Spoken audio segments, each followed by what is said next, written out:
Coca es también el centro de distribución de las sustancias que necesitan los narcos para la elaboración de la cocaína y lugar de descanso de las FARC, la guerrilla colombiana que tiene su cuartel general al otro lado de la frontera.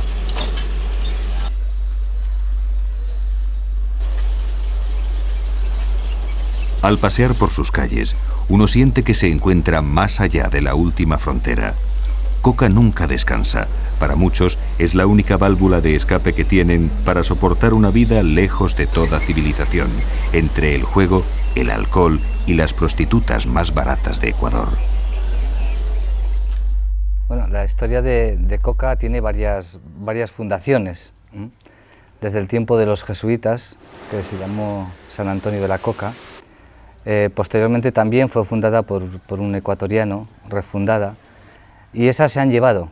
Estaban aquí a la margen izquierda del río Napo, en la desembocadura con el río Coca.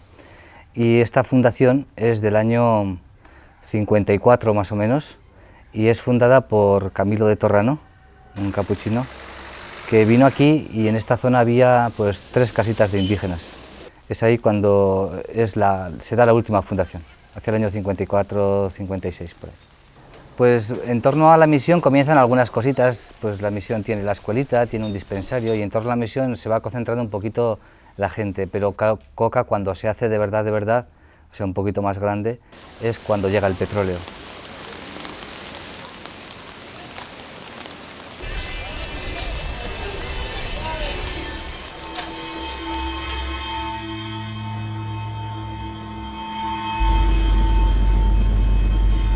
Pero antes de la llegada de los petroleros, los guaraní ya habían tenido varios contactos con el hombre blanco. A principios de los años 50, el ILV, una misión evangélica norteamericana, comenzó a sobrevolar la selva tratando de localizar y contactar con tribus indígenas en un ambicioso proyecto de evangelización. Sus lazos de amistad los creaban desde el aire, lanzándoles regalos.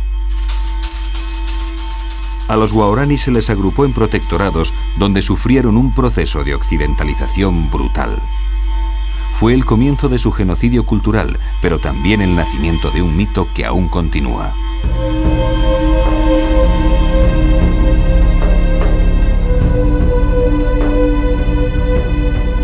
Un grupo de unos 50 guaraní decidieron seguir siendo libres, adentrándose aún más en la selva.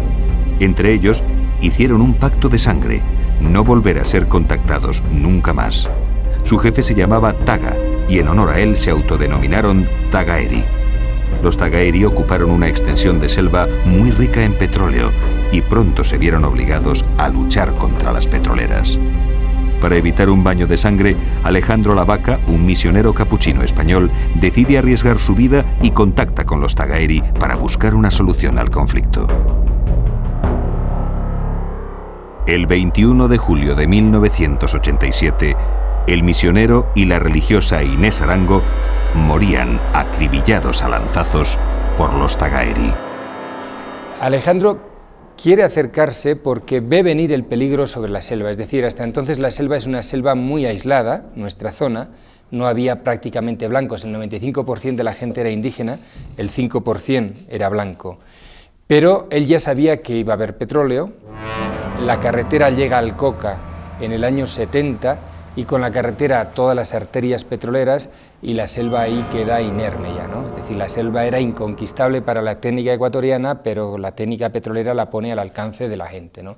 Aunque él tenía un contrato con el Estado, con la petrolera, con CEPE en aquel momento, que era la estatal, para hacer un contacto, él ponía tales condiciones, lo difería de tal forma que los petroleros decidieron tomar unas medidas sustitutorias, ¿no? Y paralelas, y entonces tomaron un señor que se llamó el doctor Vela, con un grupo de gente armada que limpiaba la selva, es decir, porque le parecía que la actitud del obispo era una actitud, digamos, poco combativa, ¿no? Alejandro y nosotros lo que hemos querido es que no hubiera exploración petrolera en esa zona, ¿no? Pero si eso no se puede evitar, ¿qué es lo que le pasó a Alejandro? Bueno, al final él dijo, mira, yo soy un obispo, yo soy un misionero y este es mi oficio, ¿no? Yo no tengo que impedir que la gente se mate, ¿no? La noche anterior, cuando ya decidió entrar Reunió a algunos compañeros a decirles que iba a entrar al día siguiente donde los Tagari. Él era perfectamente consciente del peligro, porque era un hombre muy experto, había estado muchas veces y sabía lo que podía pasar. Él pidió que le acompañara a Inés, ¿no?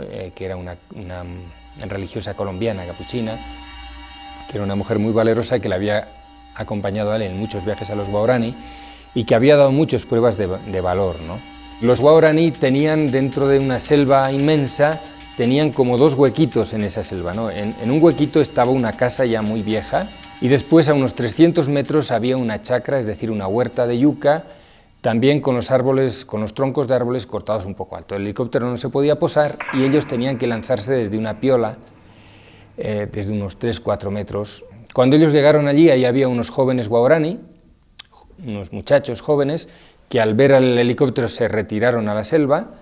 Entonces el helicóptero bajó un poco hasta unos 3-4 metros y ellos se descolgaron.